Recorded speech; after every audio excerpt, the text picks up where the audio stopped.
A decision tree is powerful, but it can sometimes make mistakes or overfit the training data.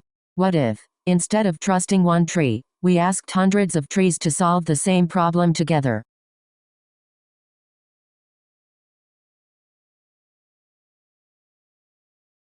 A single decision tree is sensitive to small changes in the training data. Even a slight modification can produce a completely different tree. This instability is one of its biggest weaknesses.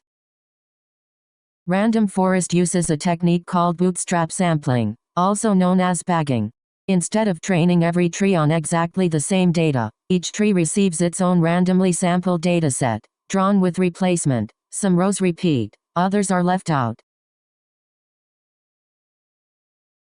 Random forest introduces another layer of randomness by allowing each tree to consider only a subset of the available features when choosing a split. This encourages diversity among the trees and reduces correlation between them. No two trees are identical. A new customer arrives. Each tree makes its own prediction independently. The forest then combines all predictions using majority voting. 6 trees approve, 2 reject. The collective decision is usually more reliable than the opinion of any single tree. For regression problems, random forest does not vote. Instead, it averages the predictions from all trees. Averaging the 5 estimates gives $399,800, a stable and accurate estimate. Because every tree sees slightly different data and different features, their individual errors tend to cancel each other out. This makes random forest more accurate, more stable, and less likely to overfit than a single decision tree.